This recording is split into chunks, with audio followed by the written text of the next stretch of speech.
To help understand what people are struggling with, I analyzed over 2 million words and went to astrophotography forums, downloaded the conversations, and created a web of words. Guiding or auto-guiding is the process of continuously tracking a reference star and making small corrections.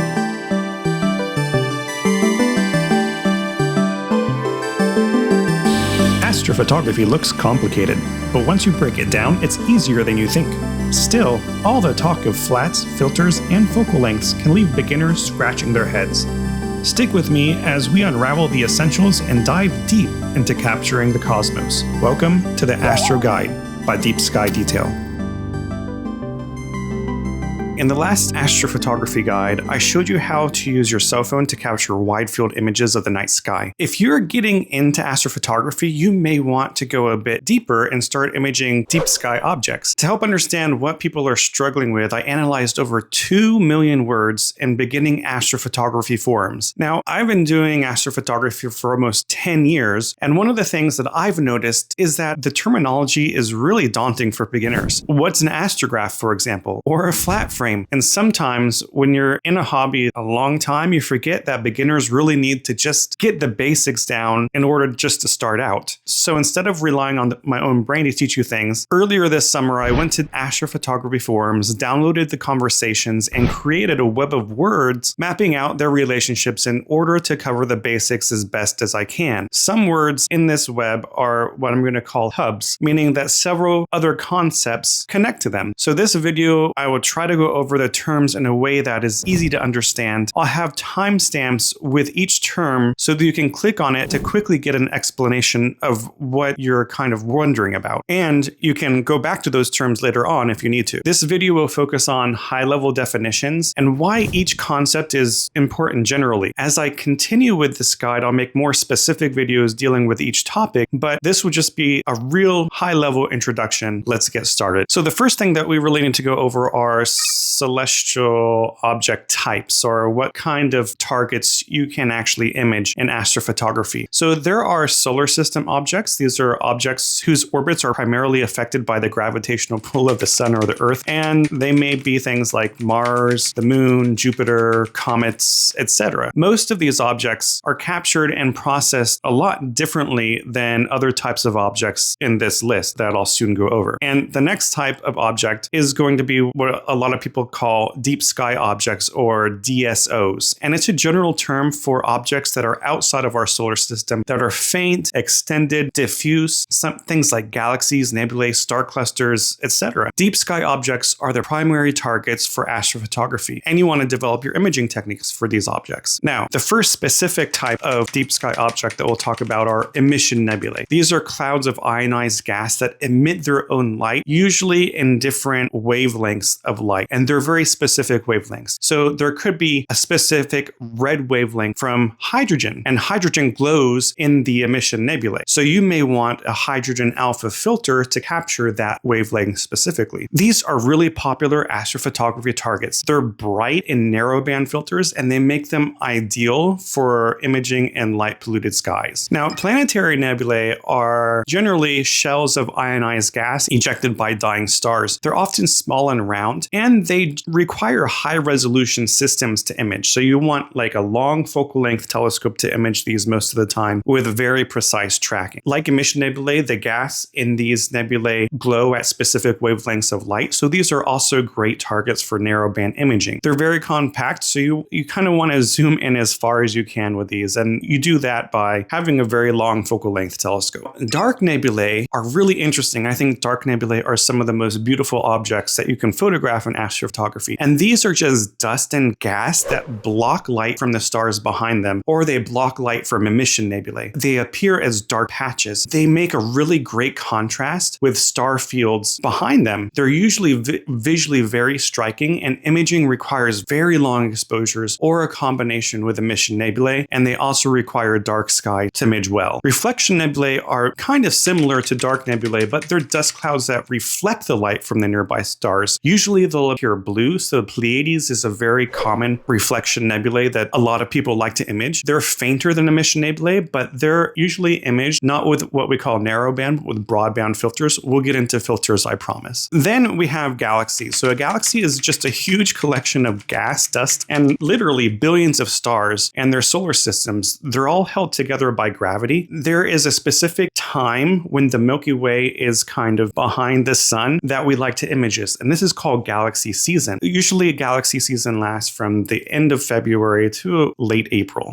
Okay, so let's talk about workflow in general and integration. The first term we'll talk in this broader topic is what we'll call the imaging rig. Now this is, a lot of people use this term to refer to their complete setup that includes their telescope, a mount, a camera, some sort of auto guiding system, filters, and other accessories that you're going to use when you image the stars and nebulae, galaxies, etc. You are going to want to make sure that your imaging rig is all compatible and to make sure that things work together very smoothly. And we'll start to talk more about that later on in this video. The next thing you might want to think about is imaging software. Now, imaging software, I'm not talking about software that processes your images. What I'm talking about are software that's used to control your cameras. Maybe you have a telescope mount, maybe you're guiding, maybe you're trying to control everything else, focusing. There are a lot of good and free options in astrophotography. These include SharpCap, Mina, K-Stars, the Astrophotography Tool, Sequence Generator Pro, etc. These programs enable automation. It allows you to get precise targeting of your astrophotography targets, and it allows you to synchronize your different cameras and things. The imaging software is very important for astrophotography. At some point, you're going to want to automate some or all of your astrophotography process, and the imaging software that you choose is going to be instrumental in that. Now, sometimes we talk about imaging sessions. This is just generally a period in which an astrophotographer captures light frames of celestial targets. What do I mean by light frames? We'll get into that in a little bit, but basically it's just when you're imaging your target. And this includes setting up your equipment, doing polar alignment, star alignment, and acquiring all of your data. You really want to plan your sessions well to ensure that you're using your time efficiently. This is especially true if you're going out camping, for example. You're taking your equipment to a dark site to get better images. Let's talk about another term called integration and exposure time. So this is the total duration that light is collected for a single object. Longer integration times increase signal to noise ratio, revealing faint details in deep sky objects. Now we'll get into stacking in a little bit, but just to give you a preview, you can in astrophotography take a series of short exposures. We call these sub-exposures or subframes, and combine them to create basically a longer exposure that has a lot of benefits. For example, it doesn't clip the stars and it allows you to get really good tracking. So the total integration time is just going to be the sum of all the sub-exposures that you have. The longer integration time you have, the cleaner and more detail your image is going to be. So there's deep sky object imaging, and this is DSO imaging. It's just capturing things that are deep sky objects. This is generally self-explanatory. Like you get into astrophotography and you want to image galaxies, and you want to image nebulae, and you want to image other things in the night sky. There are different ways that you need to image depending on what your target is, whether it's a solar system target or a deep sky object. If you're imaging something in the solar system, specifically like Jupiter or Saturn, instead of DSO imaging, you're going to be doing lucky imaging. So lucky imaging is a technique that uses thousands of short exposures, and you keep only the sharpest frames to help counteract atmospheric seeing or atmospheric turbulence. If you take a video of Jupiter, a lot of the frames in that video are going to be very fuzzy. What lucky imaging does is it takes the sharpest frames and again stacks them together to get a really nice clean image of Jupiter. Planetary imaging is basically just usually lucky imaging, but it's imaging the planets. So again, Jupiter, Mars, Uranus, Venus, etc. They use, again, short exposures. They use lucky imaging to get a good image. You will sometimes hear lucky imaging and planetary imaging used interchangeably. People use planetary imaging specifically for the planets, and they use lucky imaging with planetary imaging. You can also use lucky imaging on the moon and the sun, which are larger targets. And again, you can use lucky imaging to get sharper detail. Let's move on to mono imaging. So what is mono imaging and why is it important? Well, imaging with a monochrome camera is what we call mono imaging. There's no color filter array or Bayer matrix in between the sensor and the lens. Generally, filters are used separately for each color or wavelength in astrophotography when you're doing monochrome imaging. Mono cameras are great because they maximize light sensitivity and allow for also narrowband imaging. Mono cameras are much more sensitive than color cameras, just something that you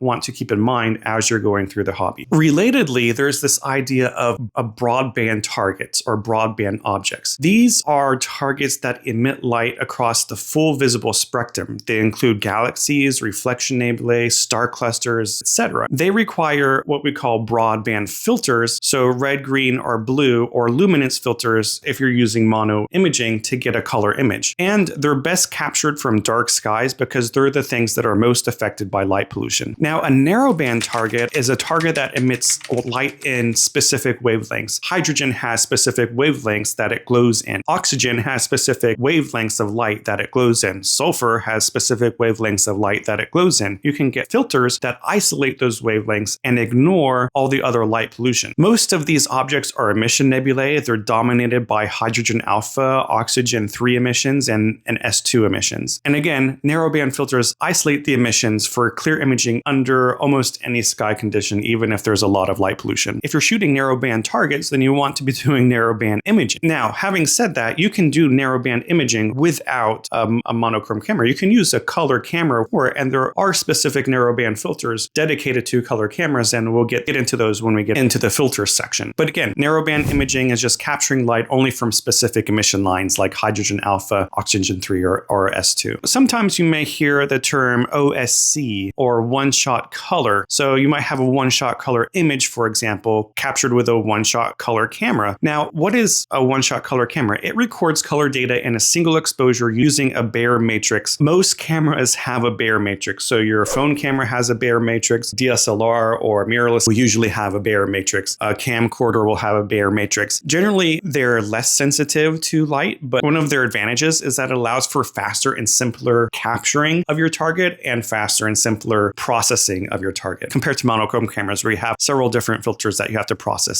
So if you're just getting out, a lot of people will start with a color camera to get started with and then move to a monochrome camera as they get more experience. Now let's talk a little bit about raw images. What are raw images? But if you are new to photography in general, you probably don't know this. If you have a photography background and you're just trying to get into astrophotography now, then you probably already know what this is. But a raw image is an unprocessed image taken directly from your camera sensor, and it preserves a lot of the raw information. In astrophotography, raw images are crucial for a lot of what we do. You need raw images to calibrate your images correctly. Most serious astro processing begins with a raw image in raw format, whether that's FITS, TIFF, or DSL raw files. And each company has their own different type of raw file. Now, a lot of times we'll talk about a final image or a finished image. I don't think that a final image or a finished image actually exists in astrophotography. I guess they do. It usually represents the end goal. One nice thing about astrophotography is that there's always more detail that you can bring out of the image by exposing the image for longer. Let's say that I have a target and I've got 10 hours of total integration time on that target. If I wait a year and image that target again, it hasn't really changed much in the sky. And so I can probably get another 10 hours and then add those two imaging sessions together and create an even better image. Stacking. So stacking is the process of combining multiple sub-exposures to reduce noise. It's fundamental to modern astrophotography, and it's a core technique that enables you to get high quality deep sky results. So what does it involve? Well, it involves you taking several short exposures. So these exposures may be 1 minute long or 2 minutes long or 5 minutes long or 10 minutes long, and you take an image of the target over and over and over and over again. And as you do, you gain more and more data from that target. Once you've gathered all that data, you can align them in software and then average it. Aligning and averaging the data brings out all the data that you've collected after you've done things in post-processing. So stacking is a very important concept. I've got a lot of videos that talk about it. You can check any one of my playlists about stacking and signal to noise to learn more. And while we're at that, if you feel like this information is useful to you, why don't you consider subscribing? And if you want to support this channel even more, you can maybe become a channel member or a Buy Me a Coffee member and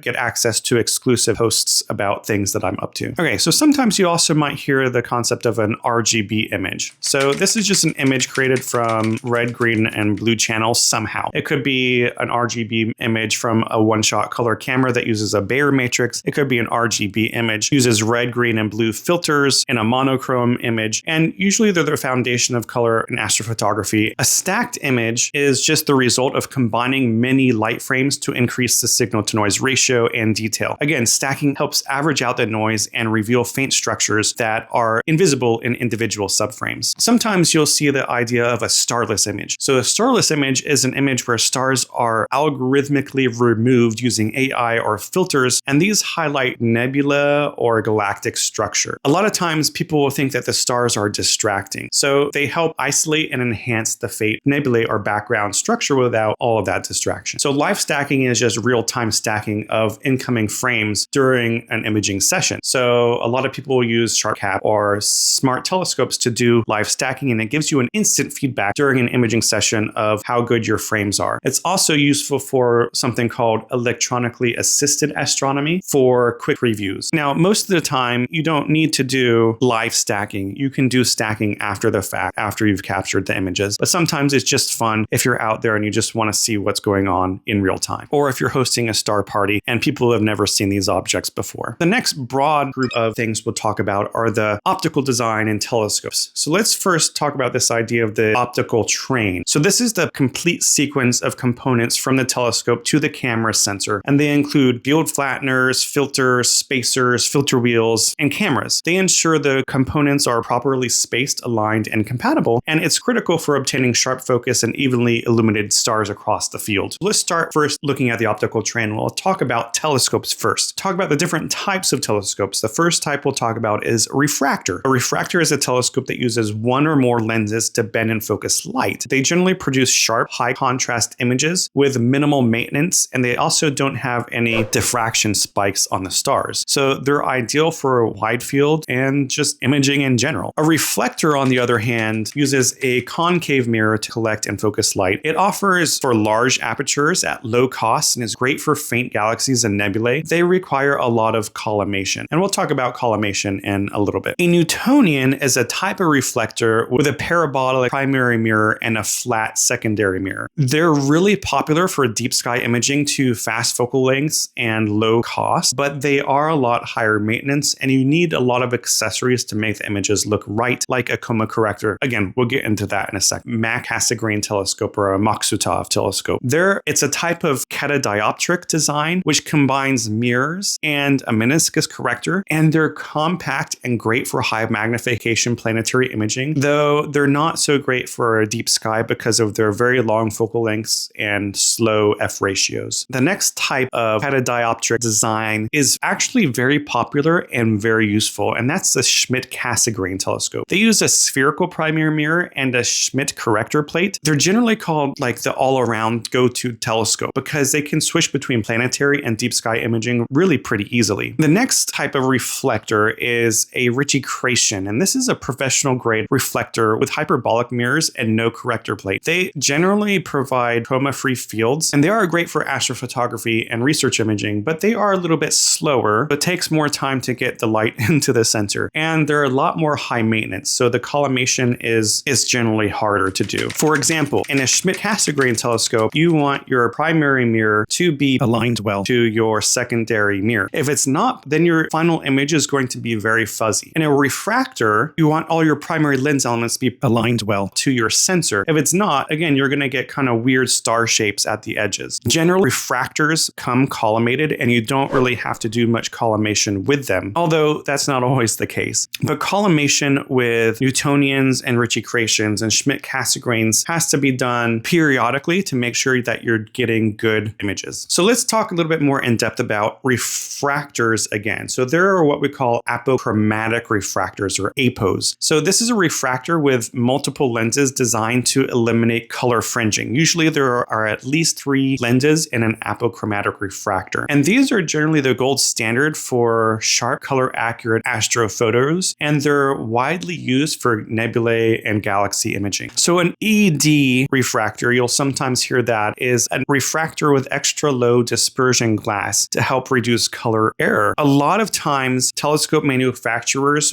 they will call a doublet refractor with ED glass an apochromatic refractor. Now, generally, to be a true apochromatic refractor, you want at least 3 lens elements to focus the red, green, and blue channels at the same focal length. But you can sometimes get away with a doublet refractor with ED glass in order to almost get there. What is a rotator? A rotator is a motorized or manual device that rotates the camera or image train relative to the telescope. It allows for precise framing of your target and keeps your orientation consistent between sessions, and also meridian flips. You also might hear something called a Petzval design. It is a refractor that includes a built-in field flattener, so it provides a perfectly flat image circle for astrophotography without any extra accessories. One problem that refractors in general suffer from is field curvature. Field curvature just means that the image at the sides of the sensor don't focus at the same point as the image in the center. A Petzval design includes a field flattener, which is a lens that corrects field curvature, or the natural bending of the image plane that causes stars near the edges to appear stretched or out of focus. A field flattener is essential for refractors, especially if you have a larger sensor on your camera, to maintain pinpoint stars from corner to corner. Kind of related to that, and sometimes you'll see a field flattener paired with a focal reducer. So a focal reducer is an optical element that shortens the telescope's focal length. So you might have a 0.8x focal reducer. This results generally in a wider field of view if you use the same camera, and faster f ratios. It reduces exposure times and increases your field of view, and it's ideal for large nebulae, and there are some pretty large nebulae in the sky that you may want a very large field of view for. If you have a Newtonian telescope, a type of reflector, you may want a Coma Corrector. And a Coma Corrector is a corrector lens system that removes comet-shaped stars or distortion at the edge of the images. Again, a Coma Corrector ensures that for Newtonian telescopes, the stars remain round across the frame, and they're really actually kind of mandatory for fast Newtonians, so Newtonian with a f ratio of 4 or less. One thing that is absolutely crucial in the optical train is the back focus. The back focus is the precise distance required between the telescope's last optical element, like the flattener and reducer, and the camera sensor. Getting this spacing correct is really critical for sharp corners and flat fields. Incorrect back focus can lead to distorted or elongated stars. Also, if you don't have a Coma Corrector or a field flattener in your optical train, then the back focus is the distance between your primary mirror and your camera sensor. And sometimes you may not have enough back focus to actually achieve focus. So if you take a refractor that is meant for visual observing and you take the diagonal out of the back of it and you stick camera into it, your focusing tube may not go out far enough for you to achieve focus on your camera. This is actually a very common problem for beginners in astrophotography, where they will just stick a camera on a telescope that they already have and they realize they can't get anything to focus. Conversely, for Newtonian telescopes, sometimes you may put a camera on your Newtonian telescope and you won't be able to get it to focus, and that's because you can't get enough inward focus, meaning you can't get that camera sensor close enough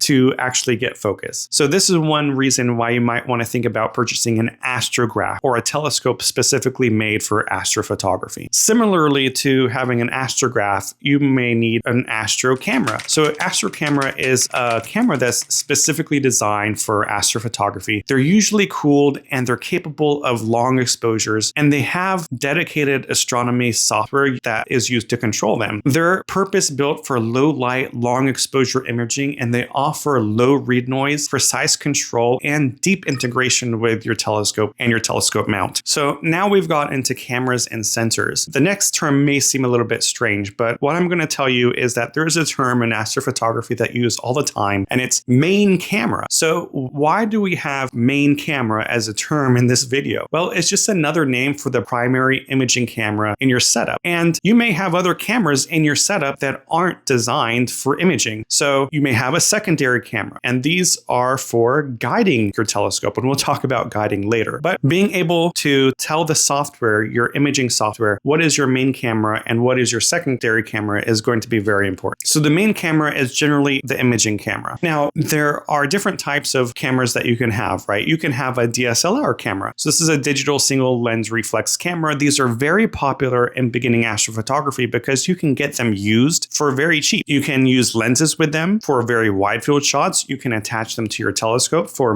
for getting in deep. They're flexible, they're affordable, but they're generally noisier and less sensitive to astrophotography light than a cooled astrophotography camera is. Now, you know how we talked about main camera? Well, the other type of camera that you will probably have in your astrophotography setup, unless you have a newer camera that includes both of these cameras in one, is a guide camera. So a guide camera is a small auxiliary camera used to track a reference star and send corrections to the mount for precise guiding. So it's crucial for long exposure imaging, and it ensures that stars stay perfectly round by correcting tiny mount errors. In astrophotography, right, the general idea is that we want the telescope mount to tell the telescope where to point, and we want that telescope to be pointed in the same part of the sky for the whole imaging session as we capture data. One of the problems with doing that is that the gears in the mount are not precise. They're going to make mistakes. And so we attach another smaller telescope to it with a guide camera to help correct that. And we'll talk about that when we talk about guiding. We have mono cameras, we have color cameras. Sometimes you'll also hear the term cooled camera. Cooled camera is a camera with an active thermoelectric or Peltier cooling system to help lower the sensor temperature and reduce thermal noise. It's really essential for long exposures, and it dramatically improves signal to noise ratio in deep sky imaging, especially in the summer month when that sensor can get really hot, and the heat of that sensor can produce noise that's going to hide detail that would otherwise be there. Now, a planetary camera is a high-speed camera optimized for short exposures and video capture, typically with small sensors and high frame rates. 20 years ago, a lot of people were using web cameras as planetary cameras.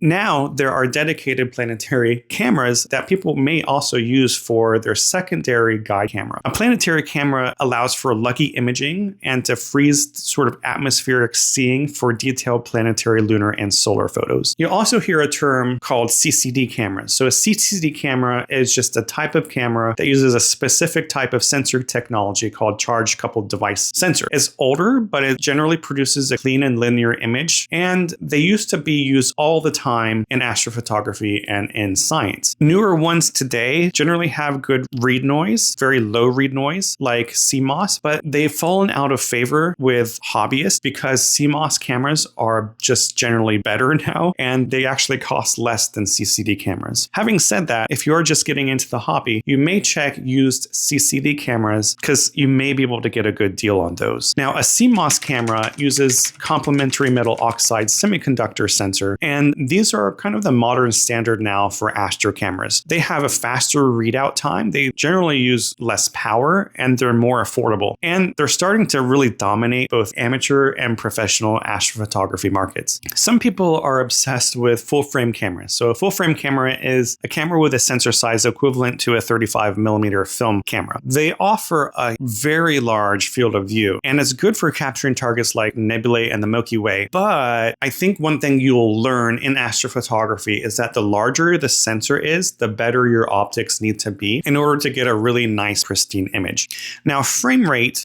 is just the number of frames captured per second. This is primarily relevant to planetary and lunar imaging. Higher frame rates generally improve lucky imaging because it allows you to get sharper frames in the video that you're capturing. Okay, so let's move on to mounts, tracking, and alignment. First, talk about a telescope mount. So this is just the mechanical structure that supports and moves the telescope. They can be equatorial, alt-az, or other types, and we'll get into that in a second. They provide stability and tracking accuracy, which is the foundation of all astrophotography setups. The next couple of terms are sometimes used together, sometimes not. There's what's called a go-to mount. So a go-to mount is a motorized mount with computerized pointing to locate objects automatically using a database of celestial coordinates. They can save time by helping you find the target automatically, and it makes imaging sessions more efficient, especially for beginners or large target lists. Mounts can also be motorized or tracking mounts, and these will track the objects in the night sky kind of automatically without you having to do anything. And again, if you want to do long exposure deep sky astrophotography, you probably want a motorized tracking go-to mount. Probably the gold standard of motorized tracking go-to mounts would also be an EQ mount, so an equatorial mount. And this is a mount that has one axis that is aligned with the Earth's rotational axis, allowing it to track stars by just rotating on a single axis. This is really essential for long exposure astrophotography because it compensates for the Earth's rotation while keeping the stars round and without without introducing field rotation. Alt-az mount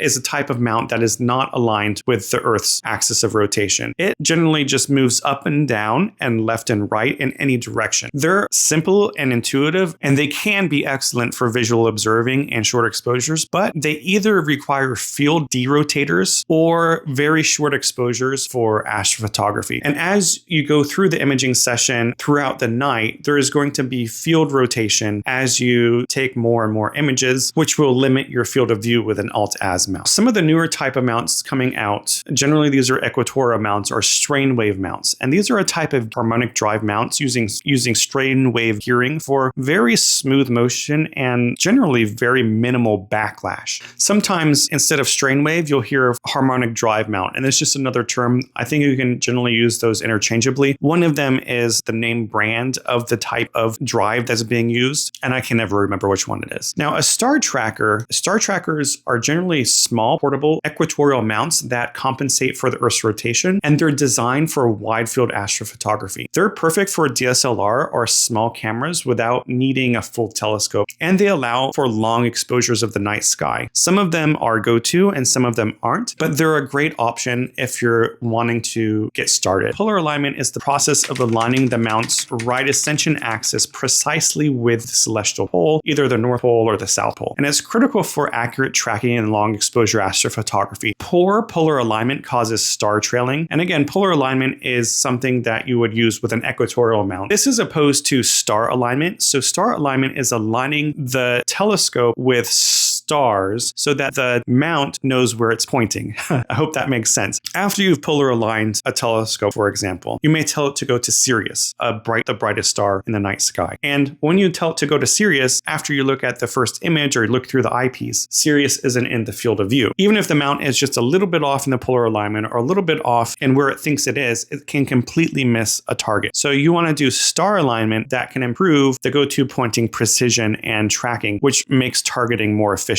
If you're using imaging software, it can save that information so that the next time you point to another object, it is almost dead on. One thing about star alignment is that it has been replaced with plate solving nowadays. Image capturing software can usually take a picture of wherever your telescope is pointing, figure out where the telescope is pointing, and then make corrections based on that. You don't have to do star alignment anymore. Now, let's talk about equatorial mounts for a second. Declination. So declination is one of the two equatorial coordinates. So it's analogous with latitude that measure sort of the angular distance north and south of the celestial equator. Knowing your declination is essential for targeting and guiding. Along with right ascension, it defines the telescope's pointing. Now, right ascension, again, is the other equatorial coordinate, analogous to longitude, that measures the east-west position of celestial objects. Together with declination, right ascension allows for, again, precise pointing and automated go-to functionality. So the meridian is an imaginary line in the sky running north and south through the zenith of the sky. Understanding the meridian is important for planning meridian flips and avoiding tracking interruptions. So I just said meridian flip. Let's say what that is. The meridian flip is when an equatorial mount rotates to the opposite side of the pier or tripod when the target crosses the meridian. This is usually required to continue imaging without the telescope hitting the mount or losing the target, and it can be planned ahead of time, or you can have software do it automatically for you. How do you attach the telescope to the mount? Well, you'll need some sort of dovetail. But the first type, the most common type, I think, is a Vixen dovetail. These are kind of narrow dovetails that are pretty standard now and used on smaller to mid-sized telescopes. They're ideal for small portable telescopes. They're lightweight and they can be modular. They're easier to handle, but they're less rigid than the other type of dovetails, which we'll talk about, which is the Losmandy dovetail. So the Losmandy dovetail is a type of dovetail that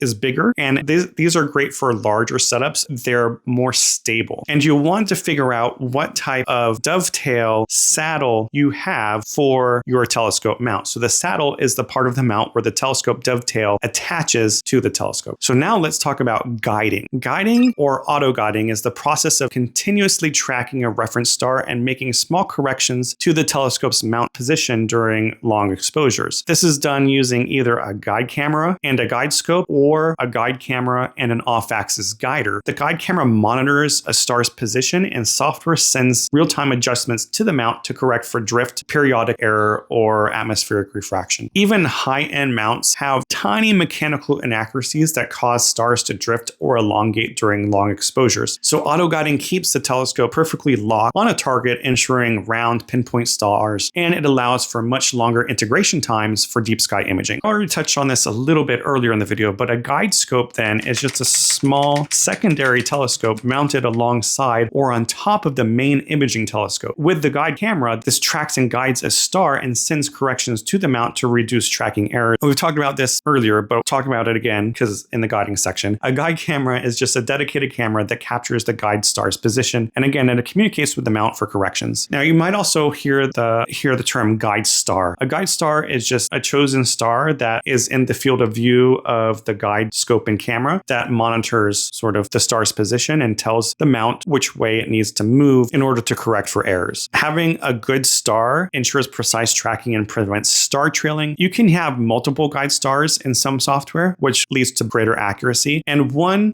very common issue with beginners when they start guiding is that instead of the software choosing a guide star, it'll choose a pixel or a hot pixel on the guide camera's sensor. And it looks like you have perfect guiding, but in reality, it's not guiding at all. Now, I use the term off-axis guider. So an off-axis guider, or an OAG, is a device that uses a small prism to divert a tiny portion of light from the main optical path to the guide camera, and it allows guiding through the main telescope. Now, one thing that you may have with a main telescope and a guide telescope is what we call flexure. So flexure is when the guide telescope sometimes points in the wrong direction just a little bit because the way that the guide scope is attached to the main telescope is it bends a little bit as the telescope is rotating in the night sky. And this flexure causes guiding issues. So your guiding may look good, but your actual subframes look bad. So an off-axis guider eliminates the secondary telescope altogether, and it can be a lot better, and you can get a lot more precise results with it. Dithering. Dithering is essential. In between subexposures, your guiding software can tell the mount to move just a little bit, just a couple of pixels in one direction or the other. And what this does is it helps average out sensor noise. It helps get rid of hot pixels, and it also can help eliminate what we call walking noise. And we'll get to that in a bit when we talk about noise. But dithering, you want to do it. So let's talk about focusing. A lot of telescopes now have something called autofocus, and they'll use a motorized system that automatically adjusts the camera's focus to maintain sharp stars during an imaging session. Autofocus used to be kind of rare. I feel like 10 years ago, instead of autofocusing, people every couple of hours will go out to their telescope and check the focus to make sure that things were still in focus, because the focus of your telescope can change as the temperature changes. Autofocus is great. I use autofocus all the time. Autofocus can be used to get your initial focus at the beginning of the session, and it can also be used throughout the session to make sure that things stay in focus. Now, before autofocus really took over astrophotography, a lot of people were using batten-off masks. So a batten-off mask is a diffraction mask placed over the telescope aperture that creates star patterns to aid for automated focusing. A batten-off mask produces really sharp pinpoint stars just by analyzing diffraction spikes. It's quick and reliable for all types of telescopes, and it really makes focusing so much simpler. Let's talk about filters and everything associated with them. First, talk about just in general light pollution filters. So a light pollution filter is a broad or multi-band filter designed to block common artificial light wavelengths. So on your street, you may have sodium and mercury lamps that create a lot of light pollution. A light pollution filter can help block the wavelengths of light that would mess up your astrophotography image. They generally improve contrast in suburban and urban skies by reducing background glow. I've got a few videos on how light pollution filters work. A narrowband filter is just a filter that isolates specific emission lines, hydrogen alpha, oxygen 3, or S2. So it ignores every other type of light except the light that comes from the hydrogen, oxygen, or the sulfur. Typically, you'll see something called a bandwidth associated with the filter. The lower the bandwidth, usually the higher quality the filter is. That's not always the case, but is generally true. And it enables imaging in light polluted areas by ignoring all other light pollution. RGB filters, these are a set of red, green, and blue filters used with monochrome cameras to create true color images. It forms the basis of natural color broadband imaging and monochrome imaging. You'll also hear something called an IR cut filter. This is a filter used in monochrome imaging that blocks infrared wavelengths while passing all of the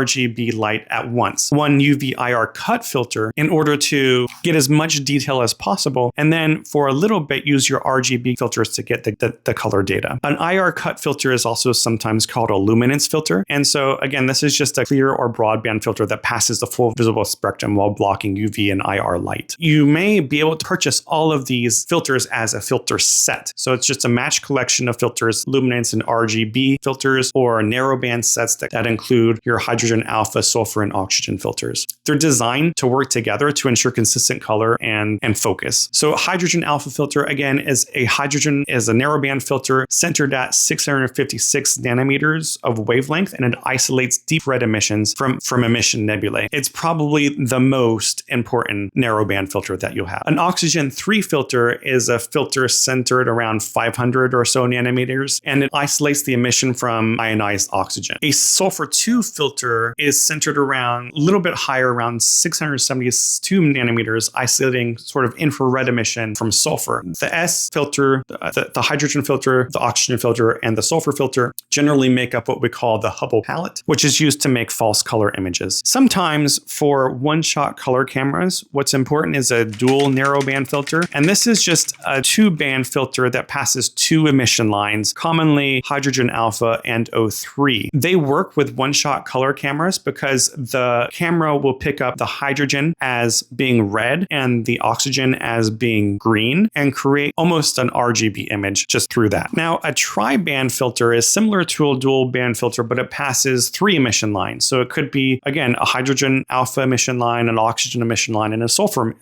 emission line. It allows for rich detailed imaging through one-shot color cameras, so you can still do narrowband imaging with a color camera. If you're using a monochrome camera, though, instead of having to change your filters all the time, you might want to get a filter wheel. So this is a motorized or manual rotating mechanism that holds multiple filters, maybe 5 or 7, and it allows you to switch between them during imaging. They can be automated and motorized in order to capture different color channels throughout the night, and you don't have to touch the camera each time in order to change your filter. A filter drawer, on the other hand, is just a simple slide-in holder for swapping out filters one at a time without a full filter wheel. They're more compact and affordable than a wheel, and they're ideal for one-shot color cameras, which just maybe need 1 or 2 filters. Let's talk about optical train accessories. So first thing we're going to talk about is the light path. So the light path is just the path that the light takes when it enters the telescope and goes through all the optical components before reaching your sensor. Knowing your light path and how it works will help you with proper spacing, alignment, make sure that you minimize vignetting and other obstruction. Light gathering ability is kind of like the total amount of light that your telescope can collect, and it's determined by its aperture size. More light generally means better signal to noise ratio and shorter exposure times, which is the foundation of deep sky imaging. When we look at the optical train, a big part of it is the image quality. So we're looking at the sharpness, the contrast, any aberrations, the accuracy of the image, what's being affected by the optics, what's being affected by the astronomical seeing, what's being affected by polar alignment and sensor performance. Image quality is super important. So the image circle, on the other hand, is just a circle of light that's fully illuminated by the telescope onto the sensor plane. It determines how large a camera sensor can be used without a lot of vignetting. And vignetting isn't bad because vignetting just means that the corners are going to be darker than the center of the image. A mismatch between your camera size and your image circle can lead to a lot of the vignette. Now, image scale is also important. So this is the angular size each pixel represents on the sky, usually in arc seconds per pixel. And you want to usually aim for about 2 arc seconds per pixel or 1 arc second per pixel. And the optimal image scale is really determined by how turbulent your skies are. To calculate your image scale, you need to know your focal length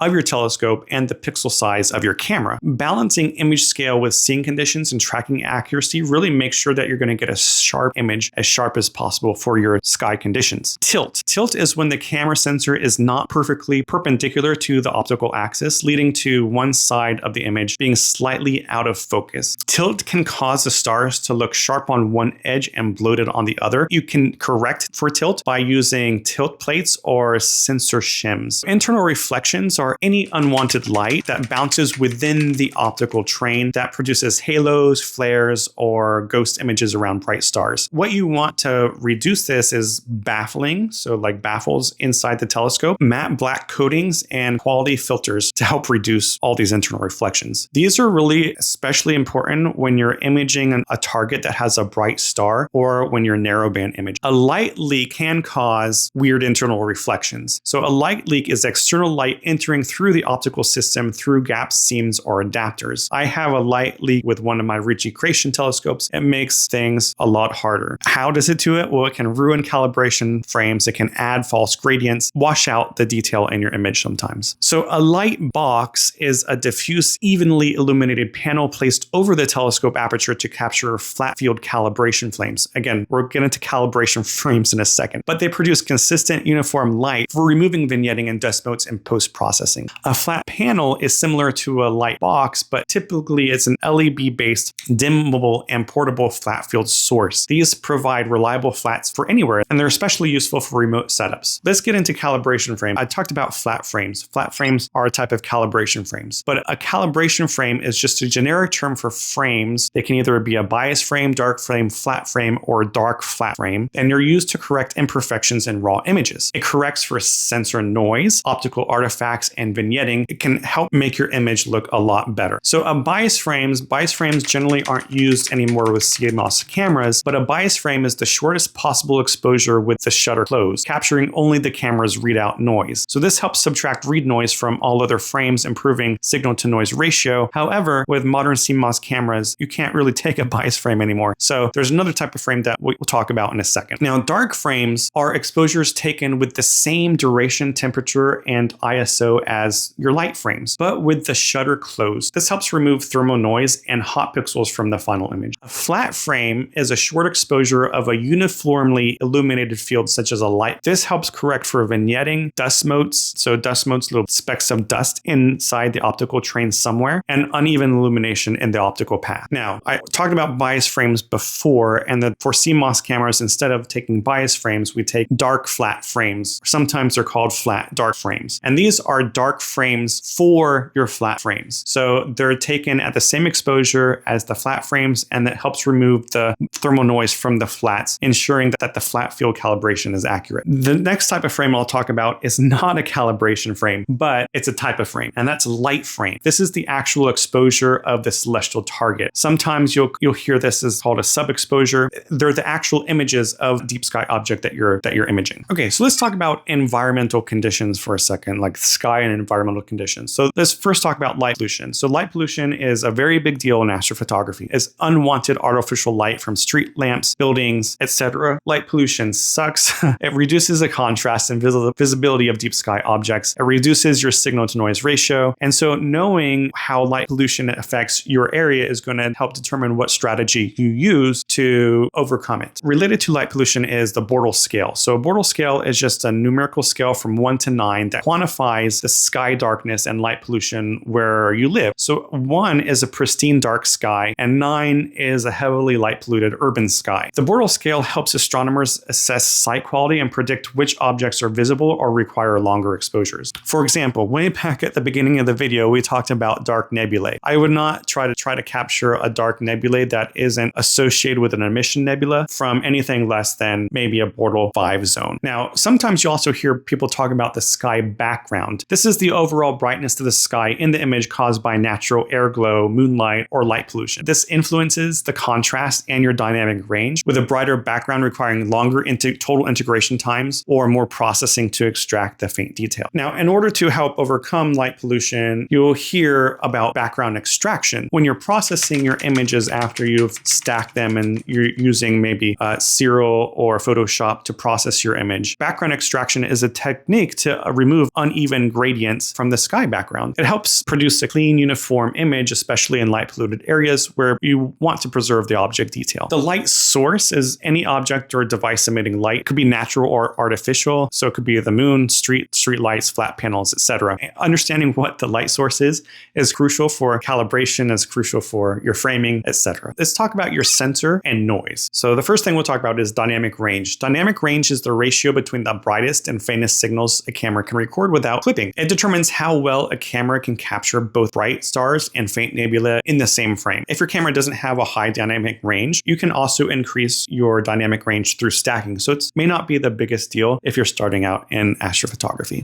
Signal to noise ratio. This is a very important concept. I've got a ton of videos on this channel related to signal to noise ratio because there's a lot of stuff that you can dive really deep into it to help you understand what's going on in the stacking process. So signal to noise ratio is the desired signal, so the light coming from the target, to the background noise. And the background noise is anything that's not related to the target that is producing light in your image. So that could be light pollution. It could be the readout noise from your camera sensor. It could be thermal noise. It could be any number of things. You really want to understand the signal to noise ratio for deciding what exposure times you're going to use for your sub-exposures and the number of subframes that you want for your final image. Now let's talk about read noise. So read noise is the electronic noise introduced when the camera reads the sensor data during image capture. Higher read noise limits faint signal detection, and lower read noise is better for deep sky imaging, especially if the exposures are very short. Now, the next thing that we'll talk about is walking noise. This is low-level variations in sensor readout that can appear as small fluctuating patterns across the image. Walking noise happens because you're probably not guiding and you're not dithering. And as your mount is tracking the object in the night sky, it's making slight errors and it's going back and forth as it's tracking. This is going to produce walking noise and it's very difficult to deal with, which is one reason why you want to use dithering in your images as well as auto guiding. Now, thermal or dark noise is noise generated by the sensor heating up during exposure. So it's visible as hot pixels or random bright spots. They become significant on long exposures and can be mitigated with cooled cameras and dark frames. Now, aberrations are imperfections in the telescope's objects that distort. We've already talked about some of these like coma and field curvature, but there's also things like chromatic aberration, spherical aberration that can cause the stars or objects to appear blurred, elongated, or colored incorrectly. So correcting aberrations is crucial for sharp images, and you can correct for them either through hardware or through software corrections. A dust mote is a tiny dust particle on optical surfaces that cast shadows or appear as dark spots in images. They're visible in flat field calibration, so proper cleaning and flat frame correction prevent them from affecting the final image, usually. If you have a lot of dust motes or they're very prominent, sometimes even flat frames can't get rid of them. So let's talk real quick about bright stars. So bright stars, I know it's kind of a weird term, but I just kind of want to go over it because they're prominent and they may dominate the dynamic range of an image. So if you have a very bright star in your astrophotography image, that might limit how long of an exposure time you can take in an image session. They can cause what we call blooming and internal reflections if not managed. So just be aware that sometimes having a very bright star in your image, you just have to keep it in consideration. Now, elongated stars, a lot of times we'll talk about elongated stars. These are ones that appear stretched rather than round. There shouldn't be elongated stars in real life due to like tracking errors, mount drift, or optical misalignment. It indicates that your guiding alignment or focus issues need to be corrected. What we're looking for are pinpoint stars, and these are stars that appear perfectly round and sharp in an image, and it's the goal. You need it. You need pinpoint stars. Let's talk about image processing. So what is image processing? Okay, a lot of times we'll talk about post-processing. This is processing that you've done after you've calibrated and stacked your image. It includes things like stretching your image, using color adjustments, and doing cosmetic fixes. It helps bring out faint detail and corrects imperfections in the image. Processing software are applications like PixInsight, Photoshop, AstroPixel Processor, Serial, or Deep Sky Stacker used to process astrophotography images. They'll help you calibrate, stack, and enhance your images to make them look so much better. One term that comes up all the time in the forums is processing skills. I think this is a really important concept. I mean, it seems really trivial, but it's really the knowledge and techniques required to process astrophotography images effectively. The more you progress in the hobby, the better your processing skills are going to get. And so your processing skills are really going to determine the quality of your final output. You may have the best data in the world. If you don't have the processing skills to bring out that data, your image might not be very good. Now, an auto stretch is an automatic adjustment of brightness and contrast to reveal faint details in linear images. They provide a quick visualization of faint object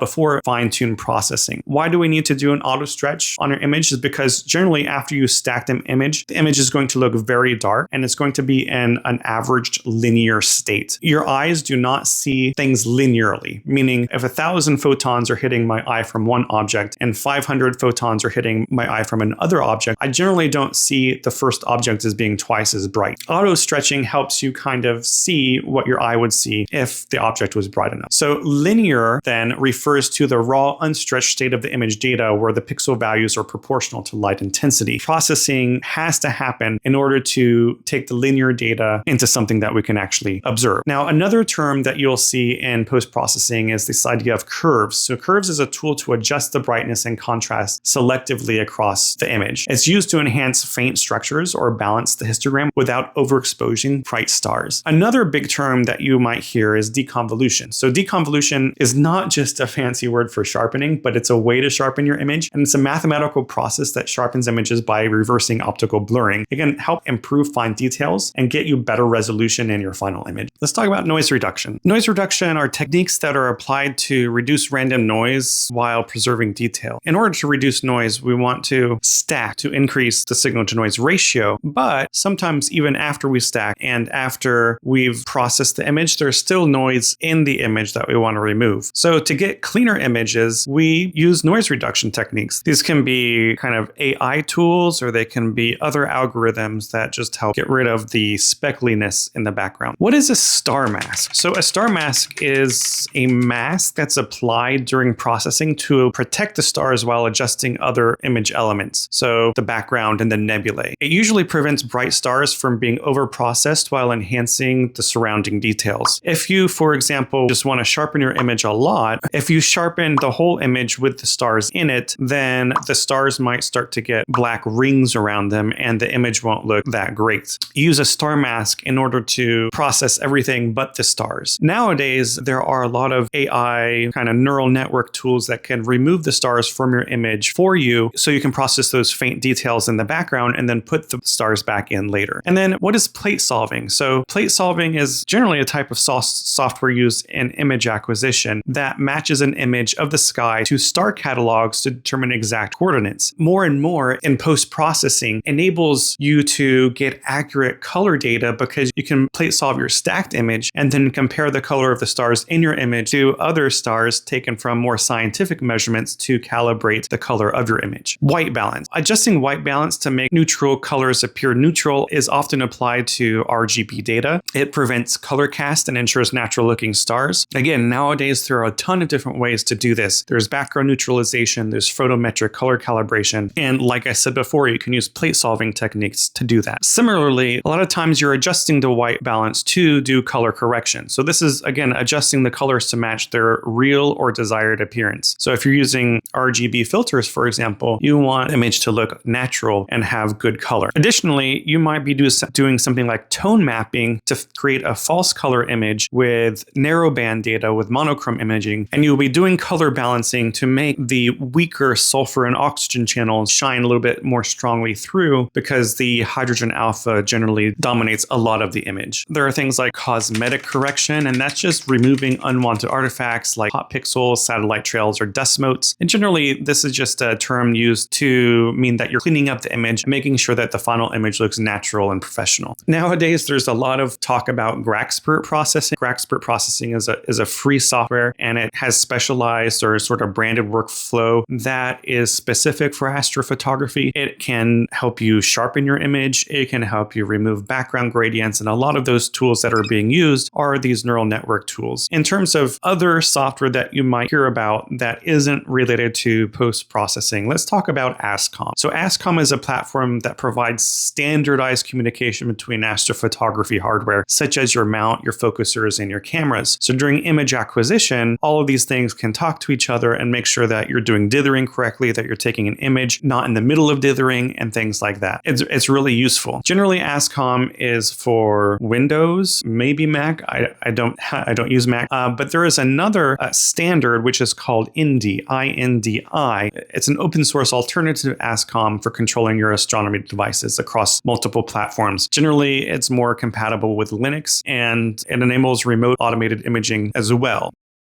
All right, that's the end of this video. If you liked it, please go ahead and leave a like. If you are new and would like to subscribe, I'm going to be doing more of these videos, more in depth. I thought I would do this video in order to concentrate things, have all of the terminology in one place. Additionally, I try to keep this channel independent. You won't see me doing unpaid reviews for manufacturers of astrophotography products. Any reviews that I would do in this channel are paid for me or by my supporters. So if you would like to help this channel out, consider becoming a supporter on Buy Me a Coffee or a channel member. And I've talked a lot about signal to noise ratio and resolution and things like that. I did a video on what I call the Triforce of astrophotography. It might be really useful for you to check out, which you can do by clicking on this button here. Or if that doesn't interest you, the algorithm thinks that you'll like this one. Thanks for watching.